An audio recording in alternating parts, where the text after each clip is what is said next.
예배를 좀 집중해서 들었는데요. 네.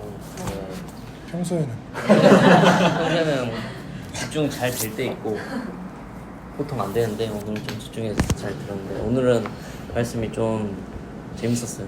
그게 하나님은 다 아시는 것 같아요, 저희를. 그러니까 우리가 기도하는 방법도 모르고 구하는 것도 모르고 할 줄도 모르고 그냥 기도라 한답시고 하는데 그게 기도가 보기에는 아닌 거예요.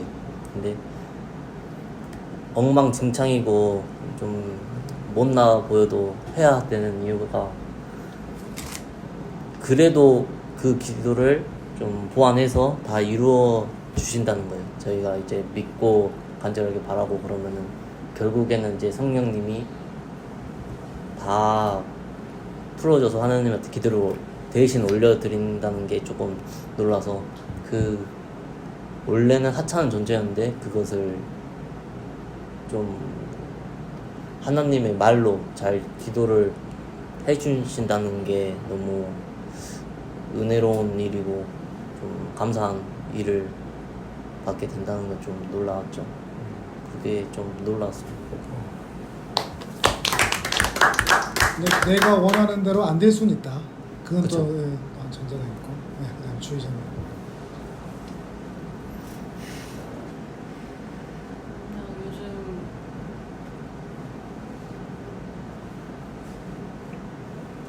뭐라 해야 되지? 조금 드는 생각들이나 하나님께서 주시는 마음들이 있고 말씀들이 있는데 그 부분에 있어서 뭔가 주일의 설교들이 정리를 시켜주는 것 같아요. 뭔가 결론을 내주고. 그래서 기도는 의지를 쏟아 부어야 된다라는 말도 되게 인상 깊었습니다. 뭔가 어떻게 보면 우리가 살다가 합리화로 오늘은 힘드니까 약간 이런 식으로 넘어갈 일이 많은데, 기도는 우리가 흘러가는 대로 두는 게 아니라 우리가 힘들어도 기도를 하고, 기도를 할 때 내가 원하는 거, 내가 이루고 싶은 거가 아니라 이제는 하나님의 나라를 위해서 기도하고 주변 사람들을 위해서 기도해야 된다는 마음들이 더 강하게 들었던 것 같아요. 그러면서 내가 원하는 대로 되지 않고 앞길을 막는 것 같고 답답한 가운데서도 하나님을 믿고 맡길 수 있도록 그 하나님의 인도하심을 더 믿고, 그리고 이제 성령님이 나를 이기시도록 우리가 모르게 자존심이라는 게 있다 보니까 우리 뜻대로 되길 원하고 우리가 계산한 대로 되길 원하고 계획한 대로 되길 원하는데, 이제는 내가 이기려고 아등바등 사는 게 아니라 성령님이 이기시도록 내가 하나님께 순종할 수 있도록 살아야 된다고 생각이 들었습니다.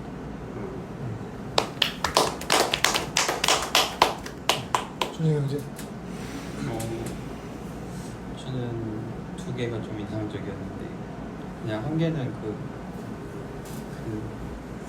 의사분 만나신 게 너무 절묘하다고 생각이 들어가지고. 자살 예방 세미나. 저게 설교는 아닌데 아무튼. 네. 네. 그래서 이게 되네 이런 느낌이 좀 맞아요. 전에 좀 괜찮네 이런 생각이 많이 들었던 것 같아요. 그 30대 용어인가? 20대 용어 아닌가 싶어서. 아 네. 10대 용어인가? 그래서 이게 진짜 되네 이런 생각이 많이 들었던 것 같아요. 그래서 나머지 하나는 이제 그림, 그것도 좀 인상적이었는데 내가 이렇게 잘 하지 못하더라도 알아서 잘 이끌어 주시겠구나 라는 생각이 들었던 것 같아요. 네. 좋습니다. 네. 한결.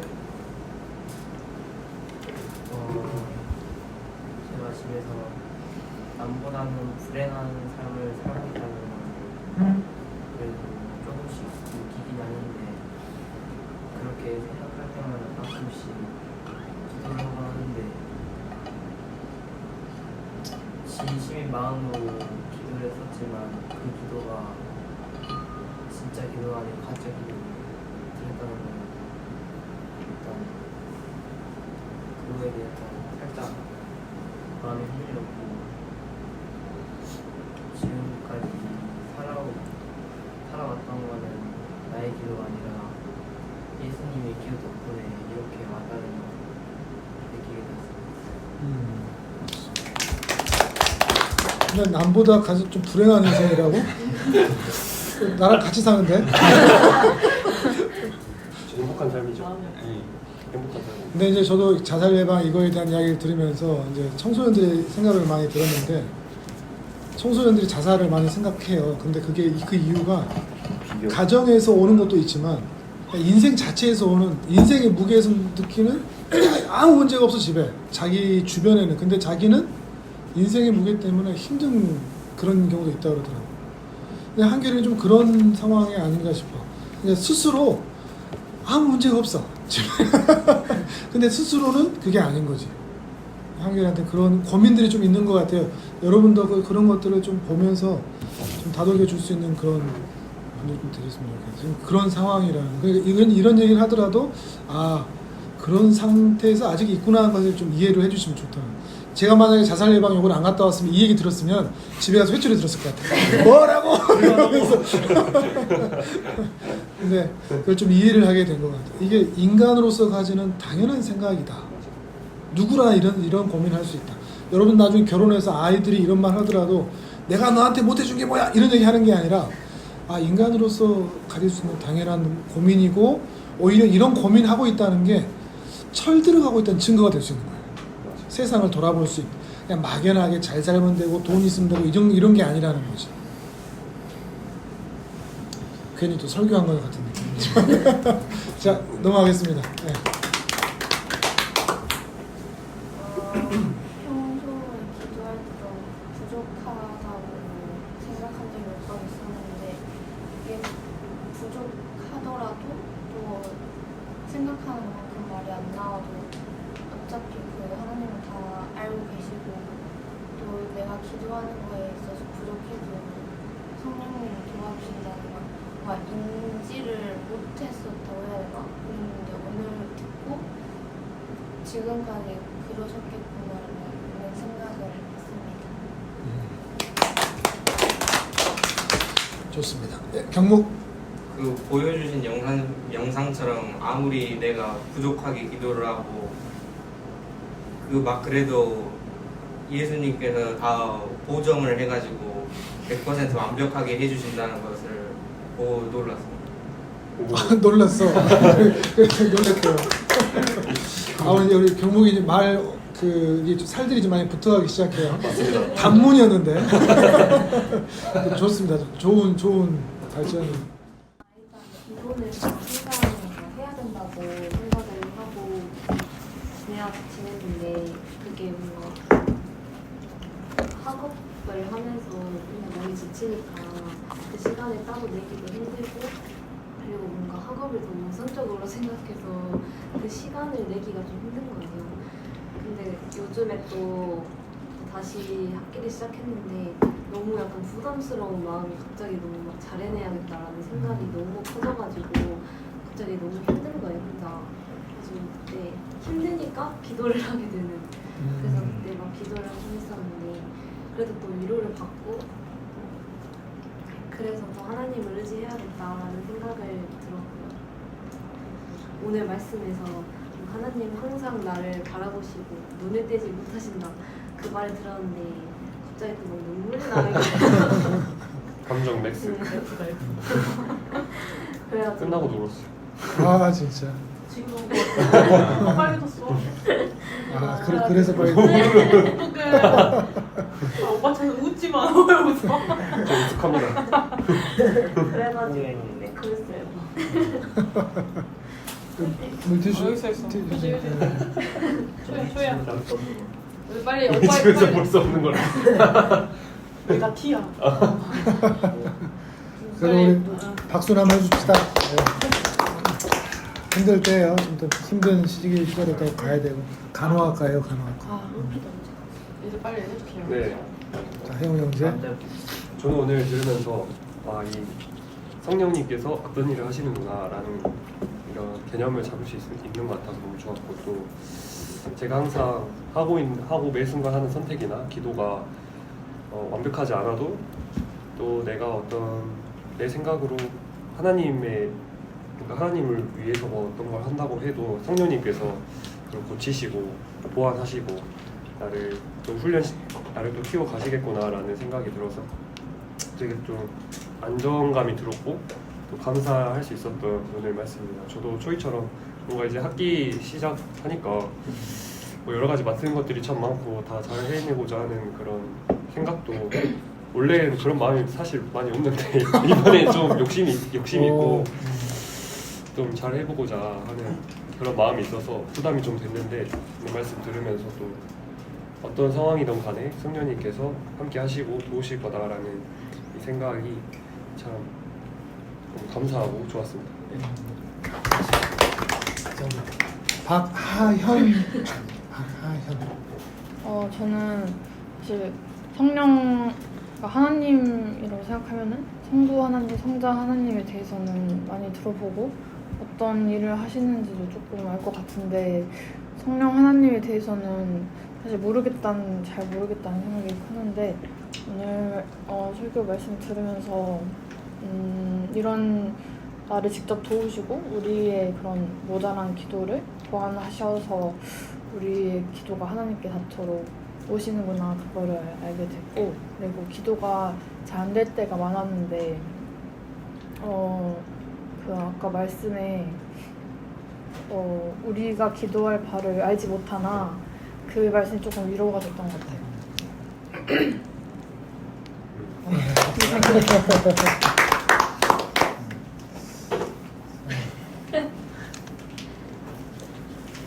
또 울고 오려고? 자,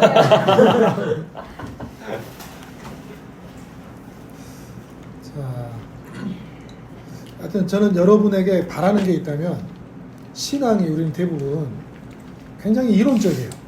머리로만 알아. 지식은 많지. 또는 형식적이거나 예배당에 왔다 이렇게. 근데 저는 이게 여러분한테는 실제가 됐으면 좋겠어요.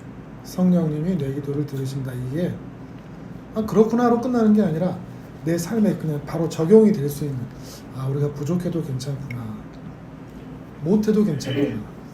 우리는 아무리 잘해봐야 3살 아이가 4살 아이 되는 정도밖에 안 돼요. 우리는 스스로 잘해야 된다 또는 잘할 수 있다라고 생각하는 것보다 우리는 못한다. 아까도 자매도 얘기했지만 마땅히 빌 바를 우리는 잘 알지 못한다. 목사인 저도 막 그러는데, 목사인 저도 어떻게 기도해야 되지? 이럴 때가 정말 많은데 하다못해 이제 저와 함께 이렇게 신앙을 배워가는 분들한테는 그런 일 더 많지 않겠어요? 당연하잖아요. 그러니까 이거에 대해서 너무 힘들어하지 않았으면 좋겠고, 그럼에도 그대로 있는 그대로 지금 저 이래요, 하나님 도와주세요, 이렇게만 할 수 있으면 좋겠어요. 기도가 안 될 때는 뭐라도 하라고? 아버지 그런 탄식 하나님께서 하시니까 여러분 입술을 열어서 기도할 수 있었으면 좋겠습니다. 좋습니다. 자, 우리 3차원으로 넘어가 보겠습니다. 6장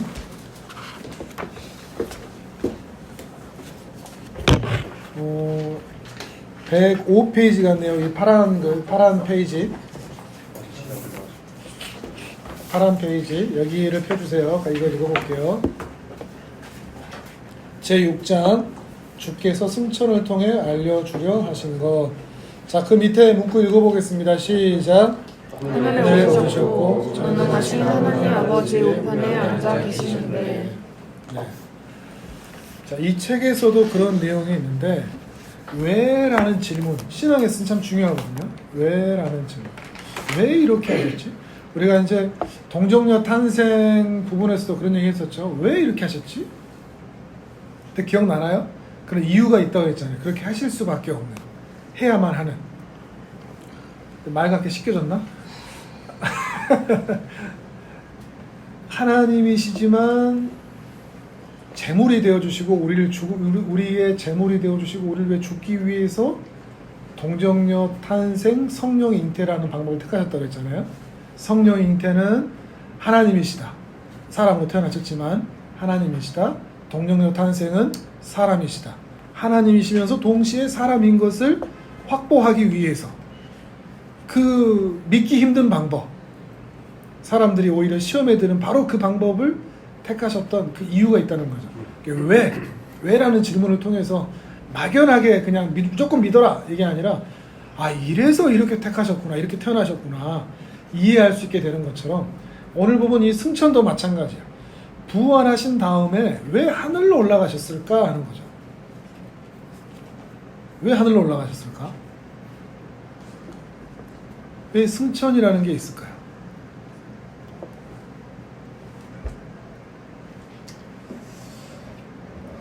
자, 이게 사도행전 말씀에도 있는데 1장 8절인가요? 9절인가요? 제자들이 본단 말이죠. 하늘로 올라가는 거를. 그게 목적인 거죠. 어떻게 보면. 뭐가 목적일까요? 천국 소망을 품을 수 있도록. 천국 이제 이게 멘트들이 너무 이렇게 꽉 갖춰진 그 정답 같은 이제 이건 뭐죠? 그러면 예 이건 이겁니다 이렇게 대답하듯이 천국 소망 이렇게 하는데 맞아요. 맞긴 맞는데 제가 그거 기억나요? 태초에 하나님이 천지를 창조하시느라 하니라 얘기할 때 천지가 설명했었는데 기억나나 모르겠네. 태초에 하나님이 그 하늘과 안 했나? 저한테만 했던 것 같아요. 개인에서. 1대1 교육. 봤을 때 둘이서 아 진짜? 자 다시 한번 보세요. 그러면 생각해 보세요. 혹시 영어 성경을 볼 수 있으면 봐도 괜찮아요. 있는 사람. 저걸로 창세기 1장 1절. 어플 같은 데 보면 그게 같이 나와 있는 것도 있어요. 그게 표현이 좀 재밌어. 우리는 개혁 개정은 천지가 붙어 있잖아요. 태초에 하나님이 천지를 창조하셨느니라 라고 되어 있는데 영어는 좀 달라요. 어떻게 되어 있어? 읽어줄 수 있어요? 콩글리시로 읽어줘요. God created the heavens and the earth. 자, 이게 천지가 붙어 있어? 아니면 분리돼 있어? 분리되어 있습니다. 분리돼 있죠. 이게 핵심이에요. 2절은 뭐로 시작해 그러고? Now the earth. the earth로 시작하죠. 그러니까 어떤 얘기인가 하면 태초에 하나님이 그 하늘과 그 땅을 창조하셨다. 그러니까 헤븐의 개념은 주로 스카이의 개념보다는 헤븐의 개념은 영적 하늘을 많이 가리켜요. 얼스는 지구도 있지만 그 물질적 세계 전체를 가리켜요. 그러니까 어떤 얘기인가 하면 태초에 하나님이 그 하늘과 그 땅을 만드셨다. 그리고 2절에서는 그 땅은 이러하다라고 연결이 되는 거예요. 그러면 창세기 1장 2절부터는 어떤 얘기가 있는 거예요? 천에 대한 이야기, 지에 대한 이야기, 아니면 천지에 대한 얘기. 뭐 어떤 얘기일까? 좀 말이 어려운가? 너무 꼬였나? 태초에 하나님이 그 하늘과 그 땅을 만드셨습니다. 천과 지를 만드셨습니다. 그러면서 2절에서는 그 땅은 이러합니다 라고 설명이 되어 있다면 1장 2절 이하의 말씀은 천, 지 모두를 말하는 걸까? 아니면 천을 말하는 걸까? 아니면 지를 말하는 걸까? 지를 말하는 거죠. 그 말은 이 지에 대한 이야기가, 이 지구에 대한 이야기가 그 얼스라고 되어 있지만 이 땅에 대한 이야기가 물질 세계 전체를 가리킨다는 얘기예요. 이 천지가 그러니까 지금 우리가 보는 이 지구상에 있는 하늘과 땅을 말하는 게 아니라 천은 영적 하늘, 영적 세계, 보이지 않는 영적 세계, 천사와 하나님이 계시는 전혀 다른 시간과 공간을 뛰어넘는 영적 세계를 가리키고 지금 우리가 살아가는 이 우주를 포함한 시간과 공간이 포함된 이 우주에 대한 이야기는 지를 가리킨다는 거예요. 그 땅을 가리킨다는 게 그런 의미인 거죠. 그래서 2절은 이렇게 시작되는 거죠. 좀 이해가 돼요? 그러면 하나님은 뭘 만드신 거지? 천지가 뭘 가리킨다고? 영적 세계와 물질 세계를 말한다고. 이해가 되죠? 단순히 우주를 말하는 것도 아니고 지구를 말하는 것도 아니라. 그리고 2절부터는 2절 이하에부터는 우주적 탄생을 가리켜요. 빛이 있다. 그리고 흑암이 나눠진다는 것 그 자체에서부터 이제 우주적 세계의 창조를 시간 단위로 천천히 나눠지는 거예요. 그리고 제일 마지막에 지구가 탄생에 보여주고 궁창이 나눠지고 하는 것들이 이제 지구를 말하는 거고, 먼저 우주적 창조가 있고 지구의 창조가 있고 그 다음에 지구 안에 내용물을 채워가는 과정들이 그 다음에 또 이어지고, 그러니까 거시적인 것을 먼저 이렇게 쭉 얘기한 다음에 1장 1절에서 접혀지는 거죠. 지구로 창세기 이야기가 좀 그 그림이 그려지죠. 네. 가장 큰 거에서부터. 자, 중요한 거, 그러면 영적 세계에 대한 설명은 성경에 있다 없다? 거의 없다로 봐야지. 있잖아요. 거의 없다. 그러니까 주된 설명은 그 물질 세계에 대한 설명으로 이어지고 있다. 이해되죠? 어떤 이야기인지. 성경은 1장 2절부터 그렇게 쭉 이어지니까. 자, 그러면 다시 승천으로 돌아와서 하늘을 바라보고 예수님이 올라가실 때, 예수님은 이제 어디로 가시는가 하면 물질 세계에서 그 영적 세계로 들어가시는 거예요. 하나님 보좌 우편에 들어가신다는 것이기 때문에, 그러니까 예수님의 이동은 그냥 선호공처럼 군둔 타고 그냥 우주 어디로든가 가는 게 아니라는 거죠. 물질 세계에서 영적 세계로의 이동을 보인단 말이에요. 그러면 제자들은 뭘 보고 있을까? 이제 그러한 이동을 생각하기 시작한다는 말이죠. 그 말은 지금까지는 제자들도 그렇고 땅을 살아가는 우리들도 그렇고 예수님을 믿어서 십자가의 죽으심과 부활을 믿는다고 하는 우리들 역시도 우리의 안목이 어디에만 좁혀져 있어요? 땅에만 있잖아요. 물질 세계. 넓어져 봐야 우주, 넓어져 봐야 안드로메다. 근데 예수님의 승천은 우리를 어디를 바라보게 만든다? 영적 세계를 바라보게 만든다. 질문 하나 해야 됩니까? 그럼 예수님이 올라가실 때 육체를 가지고 올라가신 거 아니에요? 근데 거기 물질 세계와 영적 세계가 이렇게 나눠져 있는데 그 육체를 가지고 영적 세계로 이제 중요한 질문이에요. 근데 이제 또 하나 중요한 질문. 예수님의 부활체라고 하죠. 부활하신 몸은 우리가 가진 몸과는 달라요. 그게 이제 복음서에 흩어져서 나타나는데 분명히 다른데, 그러니까 우리가 가진 몸은 시간과 공간 안에 물질 세계의 특징, 그건 시간과 공간이에요. 창조에 대한 이야기도 시간과 공간이, 이게 뭐 빛이 만들어지고 해와 달이 만들어지고 그 핵심은 뭔가 하면 시간과 공간이 만들어졌다는 거예요. 3차원의 세계라는 거죠. 흔히 우리가 얘기하는 3차원의 세계의 창조가 이 우주 창조예요. 물질 세계의 창조예요. 그리고 영적 세계의 특징은 시간과 공간이 있을까 없을까? 없어요. 정확한 표현은 시간과 공간 밖이라고 얘기할 수 있어요. 그러니까 영적 세계는 시간이 흘러 안 흘러? 안 흐르니까 영원하다는 말이에요.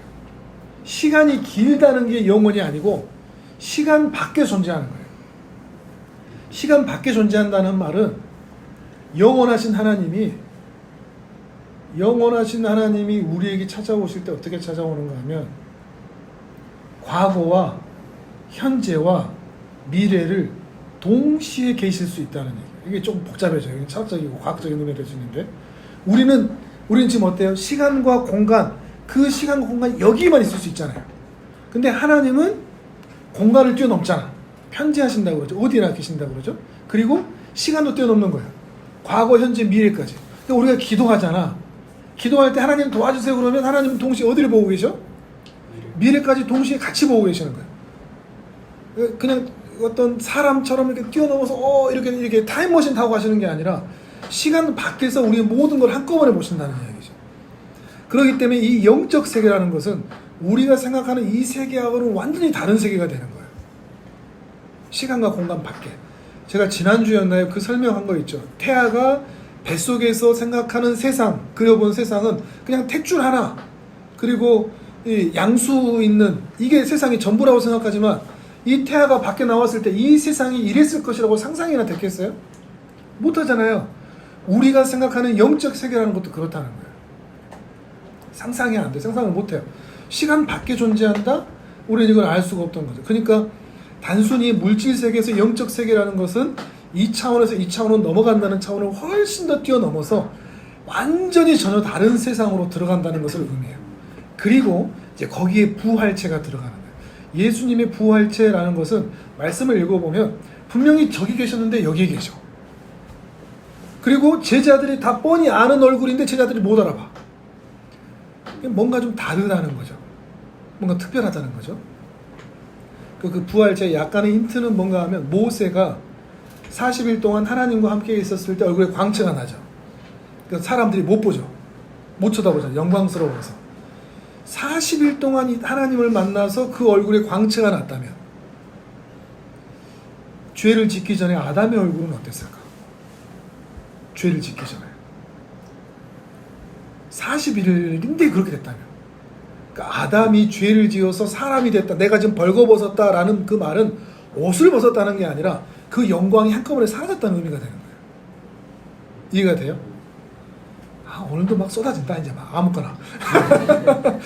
아담과 하와가 에덴 동산에 있었다는 것은 단순히 우리가 알몸으로 뭔가 살았다 이 차원이 아니라는 거예요. 죄 전에는 그 피조물이 탄식하기 전이잖아요. 그때는 전혀 다른 세상인 거예요.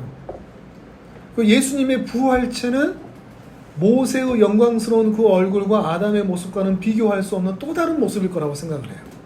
그러니까 우리가 가진 이 몸이 아니라는 거죠. 시간과 공간을 넘나들 수 있고 동시에 볼 수 있는 몸일 수도 있고, 하나님 보좌에 지금도 앉아 계신다고 하는데 그렇게 앉아 있을 수 있는 몸이시기도 하고, 또 예수님이 요한복음 21장에서는 먹기도 하거든요. 저반을 먹어라 그러면서 먹고 주셨다고. 그러니까 먹는 것도 할 수 있는 것 같아. 대화도 되고 모습이 변화되기도 하고 좀 다르죠.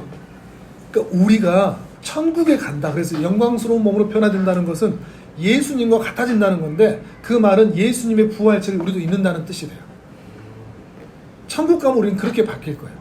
단순히 몸에서 광채가 난다는 차원이 아니라 차원을 넘나드는, 시간과 공간을 뛰어넘는, 시간에 의하여 더 이상 제약을 받지 않는, 늙을 수가 없는, 공간의 제약을 받지 않는. 공간의 제약을 받지 않으니까 중력이 사라지게 되겠죠. 중력에서 제한받아서 그냥 날아다닐 수 있을 것 같아. 좀 다르겠죠. 그러니까 훨씬 다른 세상에서 우리는 전혀 다른 모습으로 살아야 될 것 같아요. 그런 모습으로의 변화한 거죠. 제자들이 얼마나 그걸 알았느냐는 우리가 알 수는 없어요. 대신 제자들은 다만 계속 쳐다보고 있으니까 천사들이 책망을 하잖아요. 이제 그만 쳐다보고 하늘을 더 이상 바라볼 필요 없고 너희는 땅을 바라봐라. 물론 이건 다른 의미긴 한데, 제자들이 계속 보았던 것은 아마도 그러한 모습으로의 어떤 감성을 가지기 시작했을 것이라고 생각을 해요. 사도 바울이 이 사실을 알고 고린도서 15장 부활에 대한 이야기를 할 때 그 영광에 대한 이야기를 나누거든요. 뭔가 좀 감성을 하는 거죠. 다만 이야기가 너무 빨리 넘어가 버리는데, 그 천사가 더 이상 하늘을 바라보지 마라, 땅을 바라보라는 얘기도 어떤 의미가 있을까? 너무 붕 떨지 마라. 그러니까 결국엔 해야 될 거는 이제 땅에 그 해야 될 것, 이게 중요한 의미예요. 저는 예수님 믿으니까 변화산 같은 데 올라가서 매일 기도만 하고 수도원 같은 데 가서 도만 닦고 이렇게 있을게요가 아니라 정작 살아야 할 삶, 그 삶의 자리로 너희는 가라, 이런 의미가 되는 거예요. 천국에 들어가기 전까지 너희가 이 땅에서 살아야 할 신자로서의 삶을 살아야 한다, 이런 책망이 되는 거죠. 단순히 야 쓸데없는 살아보지 마, 이런 의미가 아니라 시선을 우리가 저 하늘을 바라보도록 예수님께서는 저 승천하셨고 우리가 나중에 이렇게 공중에 들려 올라가도록 일하실 것인데, 그 전까지는 우리는 살아야 할 삶을 살도록 이 땅을 바라보면서 살아야 된다. 그러니까 신자는 그래서 열심히 살아요. 붕 떠 있지 않아. 수도원에 들어가서 살지 않아. 나중에 천국 가겠지 그러면 방언만 하면 되고 예언만 하면 되고 예배당에서만 살고 이러지 않아요. 신자는 오히려 땅을 바라보면서 열심히 사는 사람이에요. 그 땅을 바라본다는 것은 믿음이 없어서 땅의 것을 추구한다는 게 아니라 이 땅에서 내가 살아야 할 삶의 모습을 알고 그 사명을 쫓아서 내가 살아야 할 그 길을 예수님이 끝까지 가셨든 나도 끝까지 가리라, 이렇게 살아가는 거죠. 이게 신자예요. 이게 승천을 바라보는 자의 신자의 모습이라는 거죠. 오늘 너무 빨리 끝났네.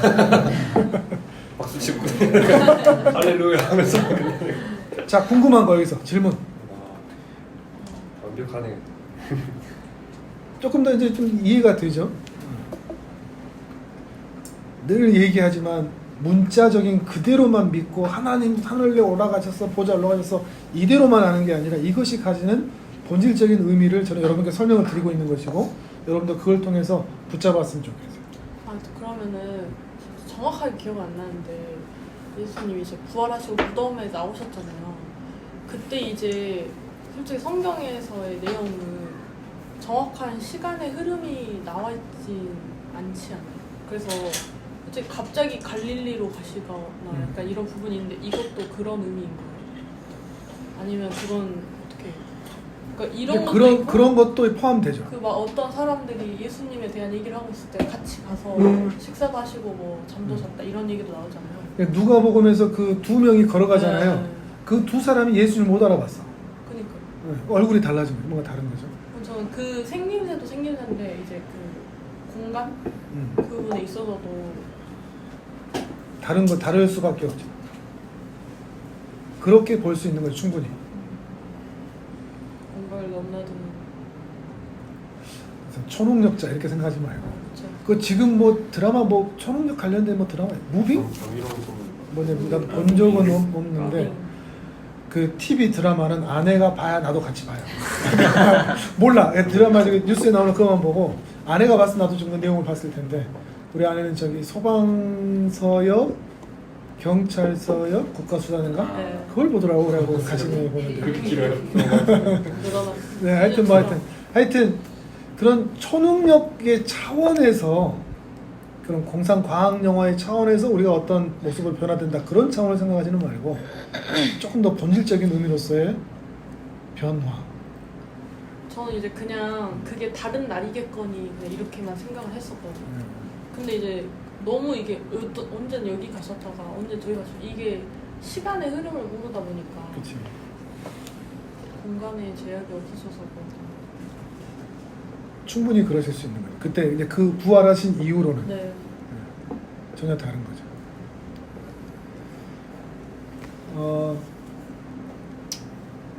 우리가 육체가 우리 몸이 어떻게 구성되어 있죠?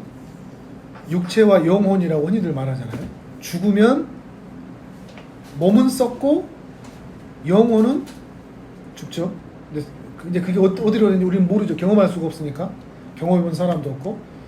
성경에서는 주로 그 강도의 이야기를 통해서 오늘 네가 죽으면 나와 함께 낙원에 있으리라 이 말씀을 통해서 영혼은 먼저 하나님의 품으로 간다.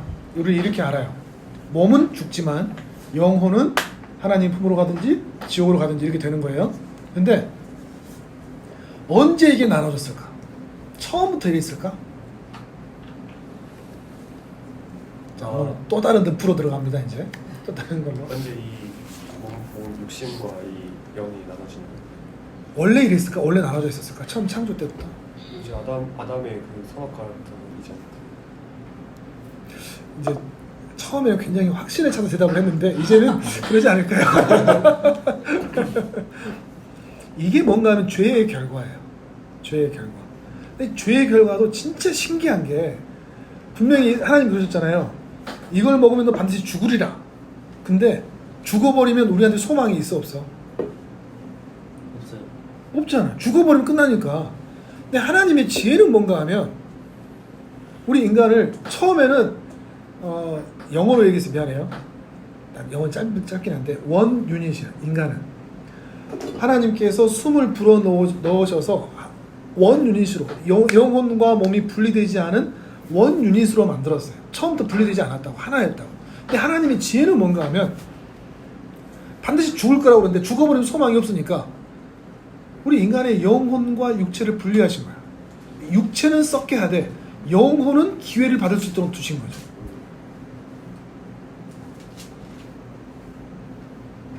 이게 참 신기한 거예요.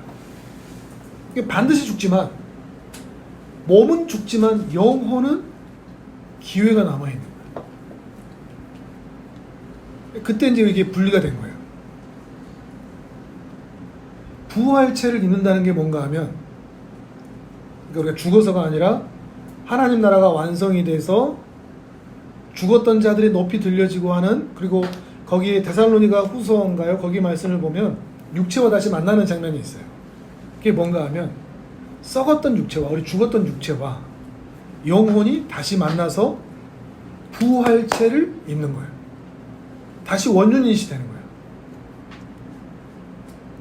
근데 뭐까지 포함되느냐? 천국 갈 백성들 뿐만 아니라 지옥 갈 사람들까지 포함해서 다 그래요. 이거 성경에 있는 얘기, 내가 추측해서 만드는 얘기가 아니라. 그래서 하나님의 백성들은 천국에서 우리의 몸이 회복된 채로 영원히 살고, 지옥에 가는 사람들은 그 몸이 회복돼서 그대로 영원히 형벌을 받고 사는 거예요. 그러니까 우리가 몸을 중요하게 여기는 이유가 거기에 있는 거예요. 몸을 함부로 하지 않는 이유도 마찬가지. 다시 하나가 되는. 그리고 다시 하나가 됐을 때는 어떤 사람은 싫어할 수도 있어요. 저는 다리가 저는데요, 눈이 작은데요, 키가 작은데요, 몸매가 이런데요. 근데 그때는 이런 얘기 나올까 안 나올까? 어떻게 생각해요? 네? 그것 자체가 중요하지 않는. 그렇지. 선과 악에 있어서 하나님은 보시기에 다 좋았거든. 근데 이런 데는 누가 만든 거예요? 우리 인간이 만든 거죠. 죄된 입장에서 만들어 놓은 거예요. 근데 그게 사라져. 그러니까 제가 이렇게 배가 좀 나와 있지만, 배가 나와도 더 이상 우리 아이들이 저를 뭘 하지 않아요. 이것도 이뻐, 이렇게 되는 거예요. 뭐든지 이쁜 거예요. 저러도 이뻐. 물론 저런 건 사라질 거예요. 장애나 다리가 없거나 팔이 없거나 이런 건 다 사라질 거라고 생각을 해요. 완전한 육체로 변화돼 더 이상 서로를 향한 정죄도 없는 거예요. 그게 천국인 거예요. 단순히 황금 길, 보석 집이 아니라 서로 사랑하는, 그리고 서로 사랑으로 섬기는, 더 이상 미움과 다툼과 질투도 사라지고 완전히 하나가 되는. 우리 몸과 육체가 분리됐다는 명백한 증거가 있어. 그 우리가 매번 경험하고 있는 거예요. 영혼과 육체가 분리됐다는 것을 다르게 표현하면 겉과 속이 다르다잖아요. 그러죠? 자, 여러분, 속에는 좋은 말을 하고 싶은데 겉으로는 나쁜 말 나온 적 있어 없어요? 있어요. 많죠? 네. 그게 그 증거예요. 내 속으로는 이렇게 말해야지 하면서도 겉으로는 그렇게 말이 표현되지 않은 것이 너무 많죠. 그게 겉과 속이 다르다는 의미인 거예요. 내 겉으로는 사랑하는 척하지만 속으로는 미워할 수도 있는 것이고, 속으로는 정말 사랑하는데 겉으로는 그 사랑이 표현되지 않는 것일 수도 있고, 이게 우리가 겉과 속이 다른, 그게 영혼과 육체가 분리되고 겉사람과 속사람이 분리되어 있는 우리 죄인의 모습인 거예요. 단순히 내가 죄를 지어서만이 아니라 그 죄되는 흔적이 이렇게 남아있는 거예요, 우리 안에. 근데 이제 천국에 가면 내 마음은 사랑으로 가득 차 있게 되고, 그 사랑스러운 그 말 그대로 상대에게 조금도 가감없이 사랑스럽게 나오게 되는 거죠. 이거 원하지 않아요? 이런 모습도? 우리가 천국에 가서 변화된다는 것이 이런 의미라는 거죠. 막연한 의미들이 아니라 서로를 정말 사랑하게 되고 아껴주게 되고, 여러분도 이 겉과 속이 다른 그 모습을 탈피하려고 애를 써보세요. 적용으로 따지잖아요. 속으로는 이제 뭐 연인도 있고 뭐 데이트하는 사람도 있고 하지만 속으로는 정말 사랑하고 그러는데 겉으로는 이렇게 나쁜 말이 나올 때가 있잖아요. 우리 중고등학생들은 알면 안 되는 건데 연애는 할 수도 있겠다만 예를 들면 이제 그렇게 이제 데이트하다가 또는 이제 부모님에게 또는 친구에게 그럴 수 있잖아요. 근데 이걸 연습해 보는 거예요. 속으로 여러분이 변화된 사람이기 때문에 이 사람들을 사랑하고 존중해야 된다는 것을 안다면 겉으로 표현되어 나오는 말도 그렇게 사랑스러운 말이 되도록 애써보라는 거예요. 그게 부활체를 먼저 입는 신자의 노력이 되는 거예요. 우리가 살아갈 삶. 이해돼요? 단순히 봉사하고 섬기고 막 이런 차원이 아니라 내 안에 있는 사랑을 일상에서 내 옆에 있는 사람들에게 표현해낼 수 있는 거. 이게 내가 변화된 신자들의 모습으로 부활체를 입을 모습으로 살아낸다는 증거가 된다는 거죠. 그러니까 우리가 좀 그 이야기 해보라고 그러잖아요. 공부한 다음에 그것도 이런 연습일 수 있는 거예요. 속으로 뭔가를 느꼈잖아. 그러면 그 느낀 거를 내 말로 내 속에서 느낀 그대로를 표현해서 말로 표현할 수 있는 것도 그런 연습이 될 수 있다는 거죠. 이게 부활체가 돼요. 만족하십니까? 이 정도의 설명?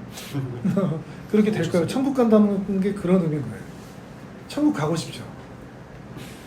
이렇게 험한 말들 많고 미워하는 일들 많고 사랑하면서도 그 사랑을 온전히 표현하지 못하는 일들이 많은 세상에서 천국은 더 이상 그런 고민할 이유가 없는 거죠. 그냥 천국이 너무나 그리운 거예요. 저는 제 가족도 있고 아이들도 있지만 저는 오늘이라도 죽어서 천국 간다면 저는 너무 좋을 것 같아요. 왜냐면 죄에서 떠나거든. 죄라는 것을 더 깊이 인식하면 인식할수록 이런 마음이 더 들지 않을까 싶어요. 근데 이 내가 죄인이라는 인식이 없으면 이 천국보다 어디가 더 좋아? 이 보이는 세상이 더 좋은 거야. 이 땅이. 그렇기 때문에 천국에 대한 그리움이나 소망이나 이런 게 굉장히 약한 거죠. 근데 천국이 어떤 곳이다라는 인식, 그리고 그 세상이 죄된 세상과 얼마나 격차와 차별이 있는가 하는 것을 알면 할수록 천국에 대한 그리움이 클 수밖에 없고 이 땅에 대한 미련이 작을 수밖에 없다는 거죠. 그런 사람들이 승천하신 예수님을 바라볼 수 있게 되는 거죠.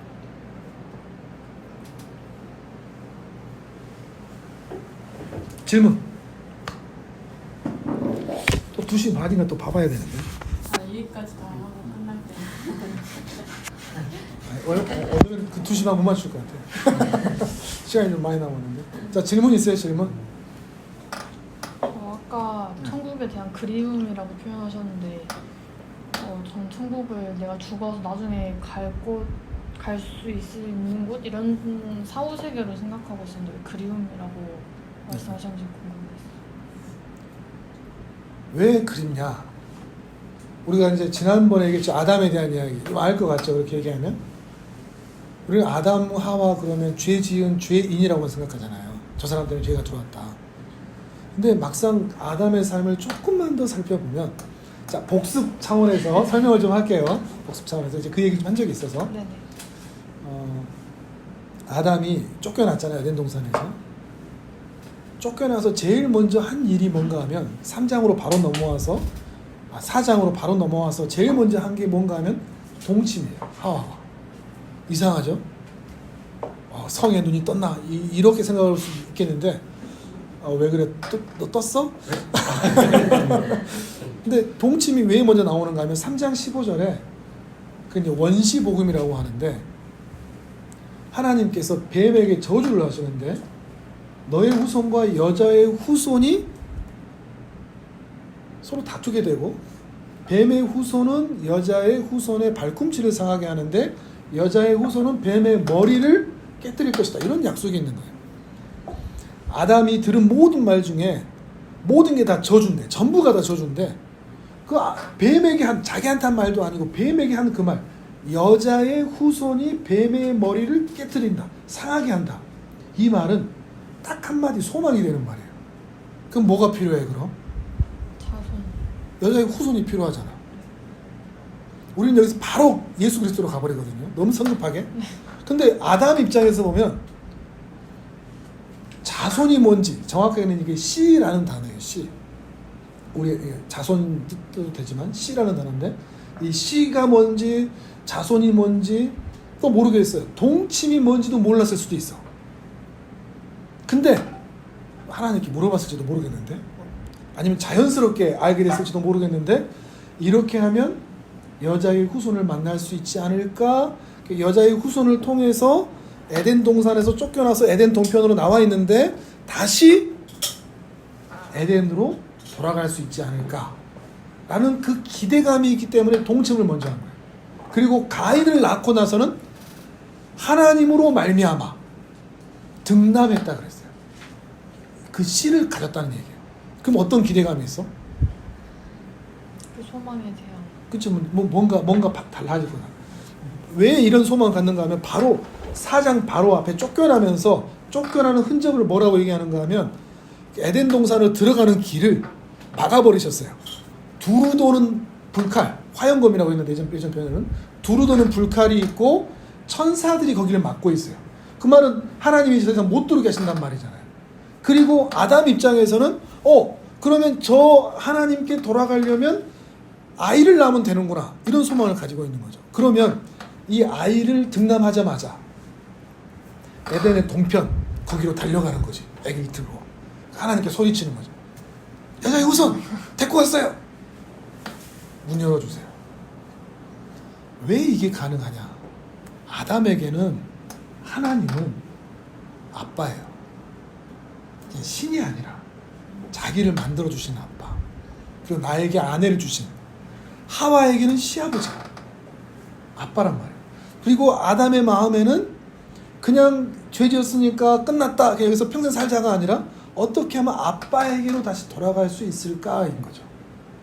성경의 이야기는 어떻게 하면 다시 돌아갈 수 있을까, 이게 핵심인 거예요. 막연하게 천국 가고 지옥 가고 또는 구원받고가 아니라 구원은 이 아버지에게 돌아가는 거예요. 그리고 아담은 안 열어주는데 계속 아마 가봤을 것 같아요.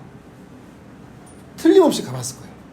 그리고 낳자마자 가보고 너무 빠른가? 돌이 되면 될까? 한번 가보고 더 크면 될까? 가봤는데 안 돼. 그래서 둘째 이름을 뭐라 지었다고? 아벨이라고 했잖아. 아벨의 뜻이 뭔가 하면 허무라는 뜻이에요. 전도서에 나오는 허무. 헛되다. 왜 헛되다고 지었을 것 같아요? 첫째 데려간다는 데서. 그쵸. 이제 거기서 우리가 유추를 하는 거예요. 그게 아담의 마음이었던 거예요. 그리움. 그리고 밭을 갈고 그래야만 이제 먹을 게 얻게 되는데, 해가 이건 제 생각이에요. 해가 뉘엿뉘엿 서편으로 치면 동편에 쫓겨났으니까 저녁에 질 때마다, 해가 질 때마다 그 에덴 동산 쪽이 보일 거 아니에요. 그때마다 하나님을 그리워하면서 바라보지 않았을까, 이런 게 있다는 거죠. 그런 면에서의 그리움. 하나님을 그냥 어떤 신으로만 생각해보면, 종교의 신으로만 생각하면 이런 그리움이란 말이 떠오를 수가 없죠. 근데 하나님이 정말 내 아버지고, 우리가 천국에 간다는 것이 어떤 장소로 가는 게 아니라 내 아버지의 집, 본향이라고 표현하잖아요. 우리는 나그네고, 그 본향으로 돌아간다는 의미로 봤을 때 우리는 하나님을 아버지라고 생각하고 그 아버지에게 돌아가고 싶은 마음이 드는 거죠. 어디 여행 가면 집에 빨리 가고 싶고 엄마 만나고 싶잖아요. 그게 제일 먼저 경험했던 사람이 아담이라는 거죠. 이해가 돼요? 어떤 얘기? 네네. 집에 가면 편안하고 마찬가지. 신앙은 그런 거예요. 우리는 그동안 신앙이 너무 이론적이었어. 막연하고 천국 지옥 너무 겁먹게 만들고. 근데 신앙이라는 거는 하나님이라는 실제적인 내 아버지에게 돌아가고 그분을 사랑하고 그분을 닮아가고 그분이 원하는 삶을 살고, 이게 신앙인 거죠. 그런 차원에서의 그리움. 이해가 돼요? 네, 감사합니다. 이렇게 하면 2시 반도 채우겠다. 왜냐면 우리가 계속 끝날 때만 딱 시계를 보면 항상 2시 반이었어. 네. 희한하게. 오늘은 이거 너무 매이면 안 돼, 이런 거예요. 2시 반 볼 것 같아. 2시 반에 딱 끝내고. 7분 남았다. 느낌 17분 남았네. 또 질문 받고 또 느낀 점 이야기하고 오늘 마치겠습니다. 질문.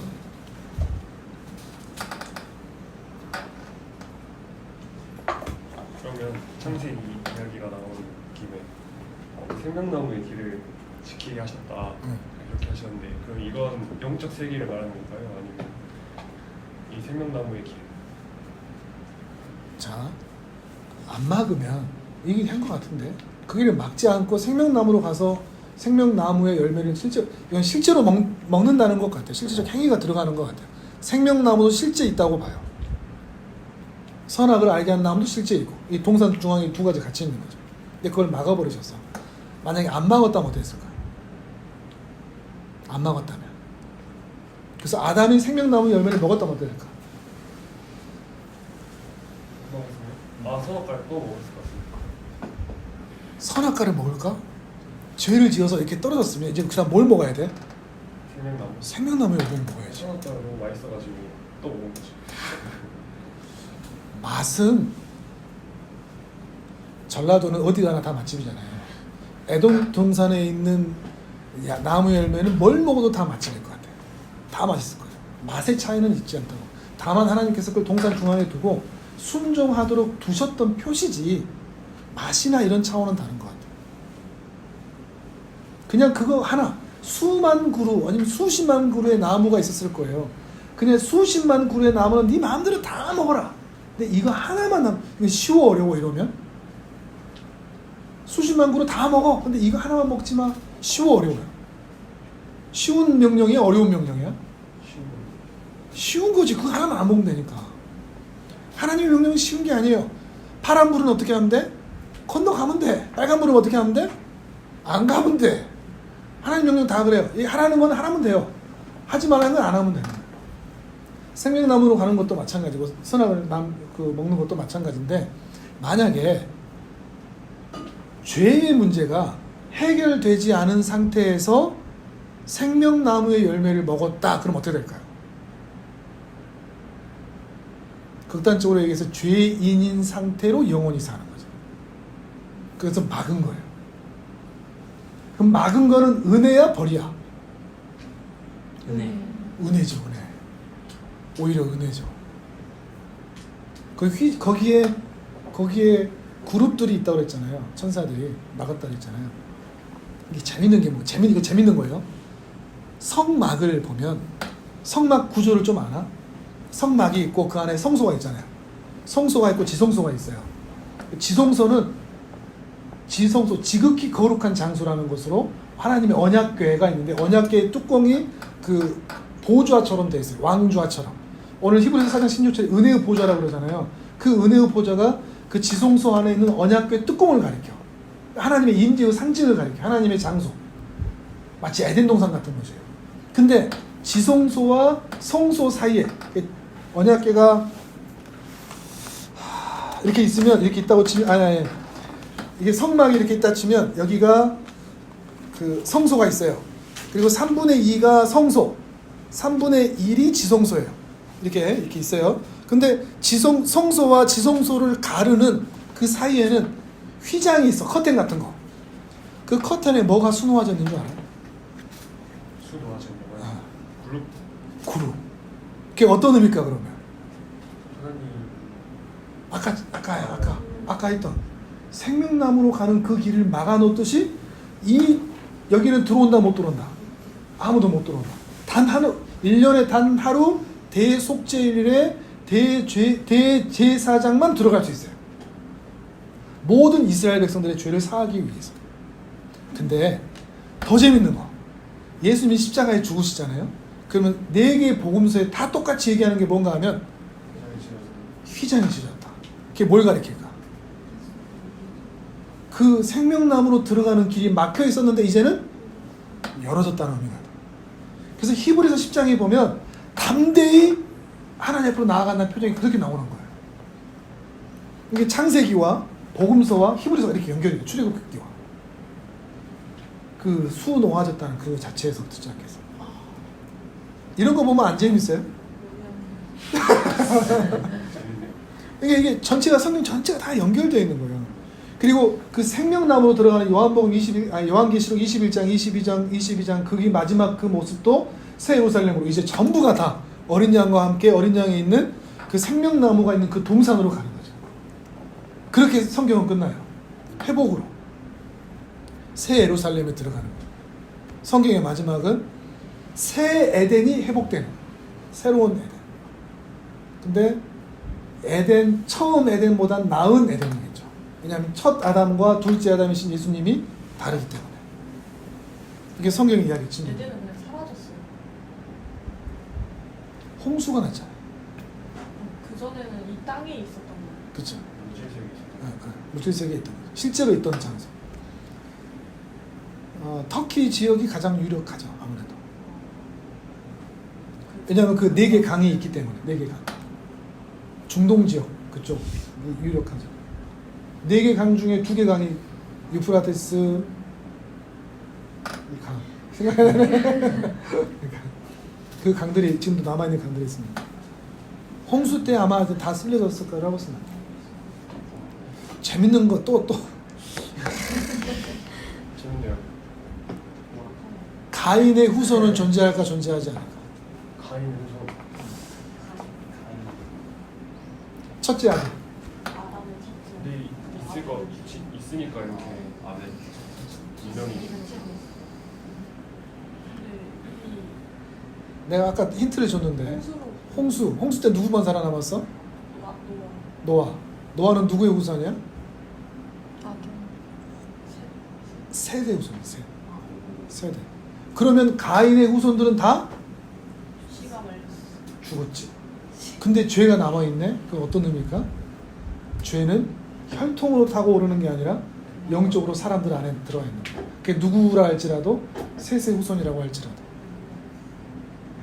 그러니까 영적 가인의 후손은 여전히 살아있는 거죠. 근데 그게 예수 그리스도를 영접하고 성령님이 내 안에 오실 때 그 영적 후손에서 이제 벗어나는 거죠. 그래서 이제 고아에서 아들로, 사단의 자녀에서 하나님의 자녀로 변화된다는 게 그런 의미인 거죠. 성경 재밌죠? 재밌어요? 네, 진짜.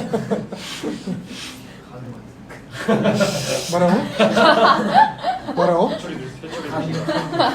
강의 같다고? 강요하는 것 같다. 재밌다고 말해. 강요가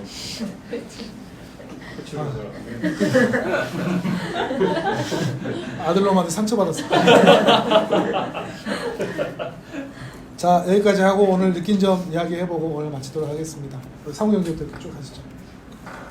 천국이라는 것은 이제 가고 싶고 이제 소망하는 곳이라는데, 이제 저는 사람으로서 상상하는 것은 진짜 다 뭐든지 할 수 있다고 생각했거든요. 근데 태아에서 뱃속에 있는 거에서 상상할 수 없듯이 우리가 천국을 상상을 해봤는데, 그것도 뭐 할 수 없을 정도로 좋다고 했는데, 그 정도로 좋다면 하루빨리 가고 싶다는 생각이 들긴 하지만 자살은 안 되죠? 이게 자살을 또 막아놨으니까 또 하루빨리 천국을 가고 싶다 하는 게 또 자살이라고 또 생각이 돼버린 거예요. 수고했어요. 어떤 의미인지 알겠어. 어떤 의미인지 알겠어. 아, 너무 빨리 가고 싶어서. 그래서 그냥 주어진 대로 그렇죠. 뭐 이게 답이에요. 막 이렇게 정답이에요. 맞아요. 어쩌다가 그러면은 빨리 가는 거고, 그냥 주어진 대로의 삶을 살아가야겠다. 그러니까 질병, 큰 사고 이런 거가 우리는 두렵지만 너무 두려워할 필요도 없다는 게 이제 그렇게 또 적용이 될 수가 있는 거예요. 자, 박수.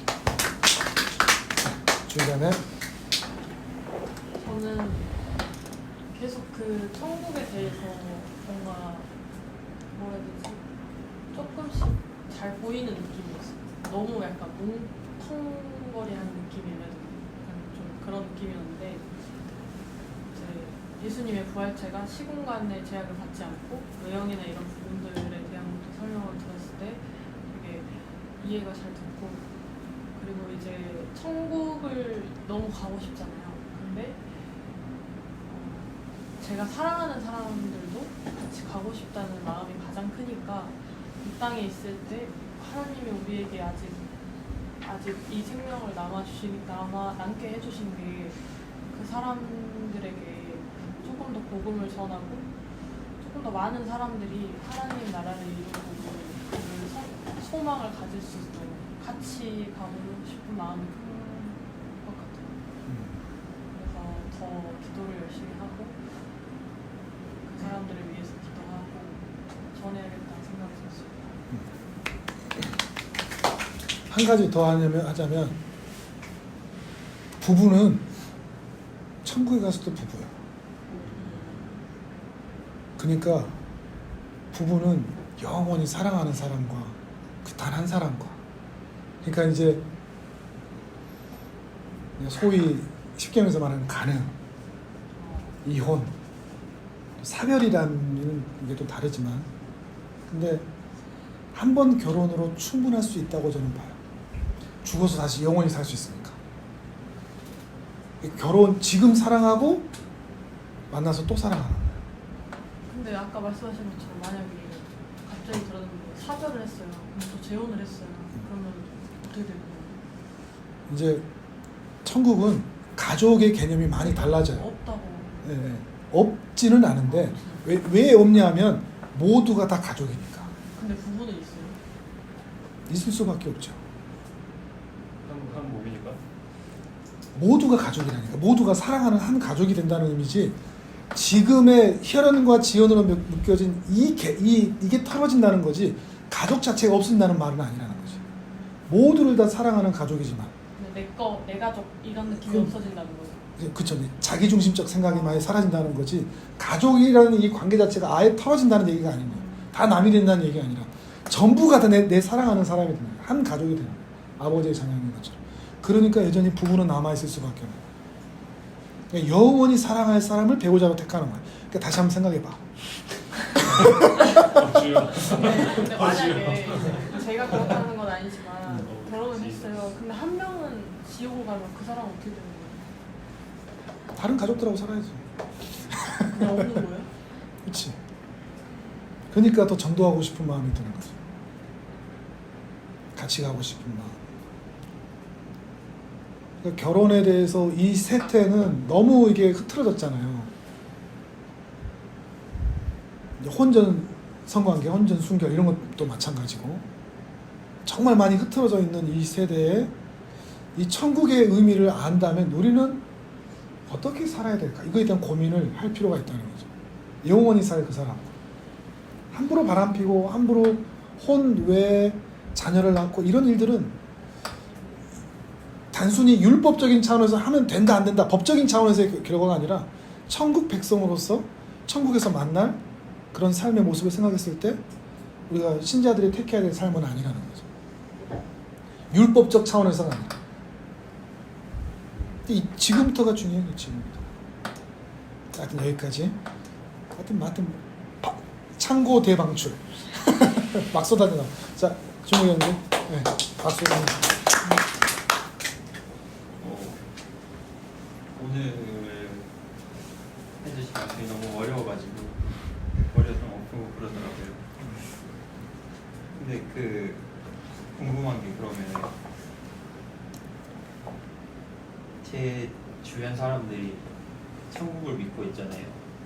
그러면은 그 사람이 나보다 먼저 이 세상을 떠났을 때 좋아해 줘야 되나요? 신자의 장례식장에는 그래서 울음이 없어요. 이 의미를 알지 모르겠어. 너무 울지 않아.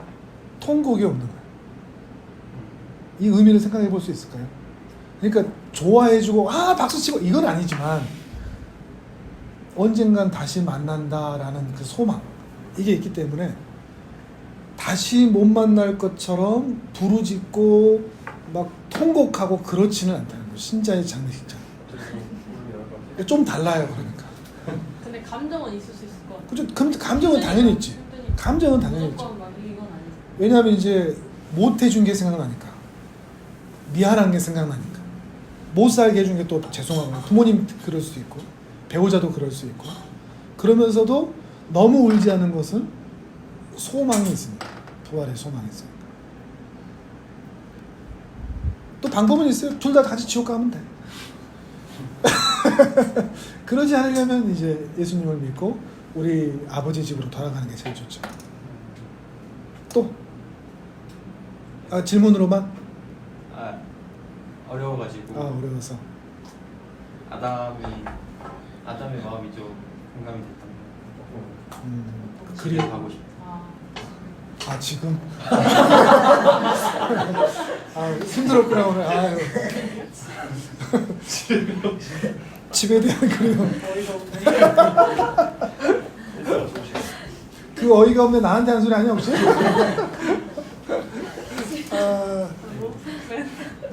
근데 그 아담의 마음이 이해된다는 건 깊은 거예요. 그 감정을 이해한다는 게 쉽지는 않아요. 아까 내가 자매한테 얘기를 했었지만 자, 두 사람의 사랑스러운 관계를 위해서 박수. 자, 좋습니다. 한결. 오늘은 왜 다들 패스를 안 쓰네? 하여튼 써도 되고 안 써도 되고. 얘기해.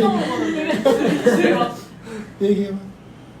오늘 천국에 대해서 단어가 굉장히 많이 나왔는데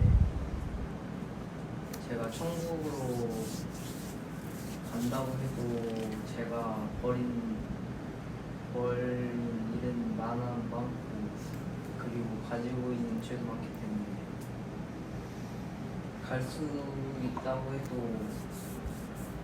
가서 좀 죄책감 느끼는 그 천국에서 그런 생활하지 않을까 그런 생각을 했어요. 그러니까 앞으로 많이 배워. 지금 천국을 너무 이해하지 못하고 있는. 너무 살벌하다. 그래서 못 살아남게. 이제 천국에서 이제 그런 감정도 사라지는 거야. 맞죠. 왜냐하면 내 죄의 양보다 하나님의 은혜가 훨씬 더 크기 때문에. 그러니까 죄에 대한 인식은 있는데 그 은혜와 사랑에 대한 크기를 아직 경험하지 못했기 때문에 그런 말이 나옵니다. 그러니까 내가 너무 부족해. 근데 엄마 아빠가 다 용서해주고 그러면은 내 부족함보다 엄마 아빠 때문에 내가 집에 계속 있을 수 있는 것처럼 천국 가서도 나는 너무 부족하지만 하나님의 크신 사랑 때문에 내 죄가 더 이상 떠오르지 않고 하나님의 은혜만 생각나는. 근데 이 다음 단계가 이제 그거가 돼 한결이는 하나님의 은혜와 사랑이 얼마나 큰가를 경험할 수 있어요. 물론 나의 죄인됨을 더 깊이 깨달을수록 더 좋고 내가 얼마나 죄인인가. 근데 중학교 1학년짜리가 이 정도 한 것만 더 커요. 박수. 난 중1 때 예수님 믿지도 않았어. 자, 연우. 아직 생각 정리가 다 된 건 아닌데 그냥 두루뭉실하게 생각이 드는데 뭐 그냥 단순하게 알고 있는 지식, 신앙에 관한 지식이나 성경에 관한 지식 그냥 단순하게 이렇다만 알고 있는 게 더 많았는데 그 사소한 거 하나하나에도 큰 뜻이 있고 큰 의미가 있는 거를 좀 더 다시 인식하게 되는 그런 게 있었던 것 같습니다. 경목 2시 31분 됐다. 끊을까 인사? 경목 해줘. 그 뜻은 그 교회를 다닌다고만 해서 천국을 가는 건 아니니까 최대한 살면서 죄는 안 지으면서 살아야겠다고 생각을 했어요. 그것도 크네. 좋아요. 자, 청이하네. 난 천국에 대해서 그냥 천국 가지, 예수님 믿는 천국 가지라고 이렇게 생각했는데 천국이 정말 우리가 상상할 수 없을 만큼 좋은 곳이구나라는 것을 느꼈고 그곳에 가기 위해서는 내가 좀 더 열심히 내 소명을 가지고 하나님이 저한테 주신 소명이 무엇인지 생각하고 살아가고 또 사랑을 나누는 삶을 살아야겠다. 다음 주 안 울어 지금은? 괜찮아요? 안 울어? 네. 박수. 영원 이제. 저는 오늘 이야기하면서 그 인터스텔라라는 영화가 떠올랐는데 그 인터스텔라의 마지막 부분에 약간 뭐 시공간을 넘나는 어떤 존재 차원을 넘나는 존재가 결국에는 어떤 그 사랑으로 이렇게 이루어진 약간 사랑하기 때문에 그런 것들이 그런 내용이 나오는데 참 정말 하나님께서 이 시공간을 다 초월하셨지만 우리를 사랑하시기 때문에 이것을 하고 우리는 결국 부활체를 입고 천국에 갈 것이구나. 이 개념이 좀 확립이 된 것 같아서 너무 좋았고 사실 평소에도 천국에 대한 그 소망이나 이런 것들은 있긴 합니다. 뭐 좀 그렇게 좀 쑥스럽게 하지만 뭐 그 베토벤의 그 음악 있잖아요. 막 오케스트라 뭐 이런 거 들으면서 천국에서 이런 찬양을 항상 얘가 이제 뭐 이렇게 씻을 때 자기만의 천국이 있으니까 또. 네. 그 세계에 너무 살지는 말고. 아니야. 자아도취. 아 너무. 자아도취는 아니에요. 자 우리 너무 상상하지 말기. 자아도취는 아니고 천국의 모습을 좀 상상도 하면서 그러기도 하는데 오늘 어떤 좀 예수님의 그 부활체나 뭐 그런 개념을 알 수 있어서 좋았고 나도 좀 이런 부분을 공부해보고 싶고 알고 싶다라는 생각도 들고 그래서 너무 좋았던 시간이 되었습니다. 하연이라면? 저도 아직 생각 정리가 잘 안 돼서 명료하게 말을 못하겠지만 그 예수님께서 이제 부활하시고 승천하시잖아요. 근데 그거를 그냥 아까 목사님이 말했던 것처럼 그냥 구름 타고 어디론가 가버리는 그쯤으로 생각했는데 그게 아니라 이제 새로운 부활체를 입고 영의 세계로 가는 의미였구나. 그리고 또 제자된 우리로서는 하늘만 볼 게 아니라 우리는 땅을 보고 우리가 주어진 삶을 충실히 살아나가는 게 중요하겠다는 생각이 들었어요.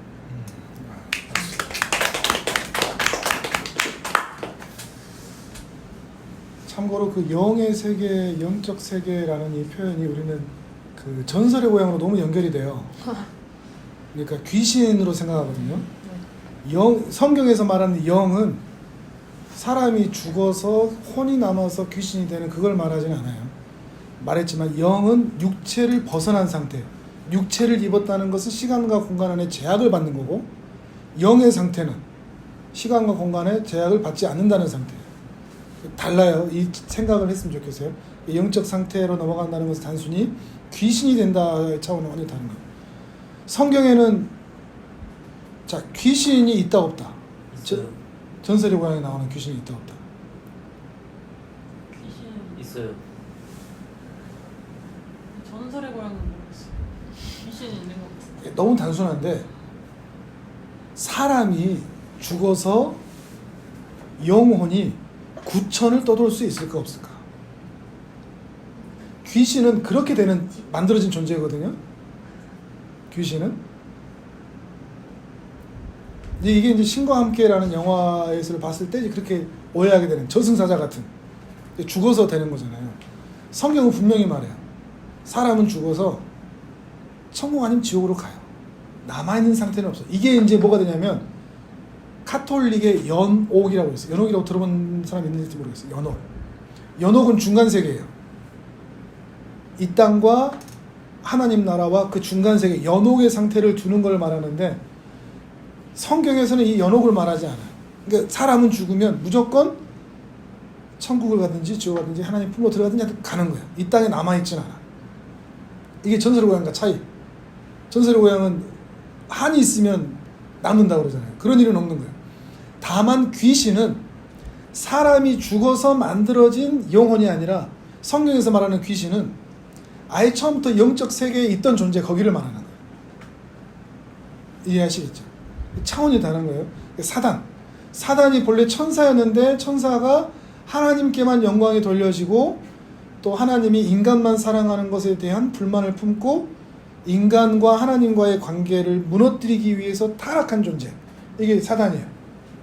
그 사단의 졸개들이 이제 마귀들이고 귀신들이고, 이 존재는 있지만 사람이 죽어서 귀신이 되지는 않는다. 밤에 귀신이 돌아다니고 이런 일이 있다 없다?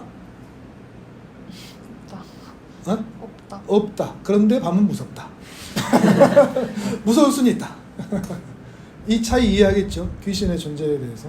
사람이 죽어서는 그런 연옥은 왜 만들었는가 하면 그 카톨릭에서 예수님 안 믿고 죽어버리면 아쉽잖아. 기회가 있어야 된다고 생각하잖아. 그래야 하나님의 은혜가 있다고 생각하잖아.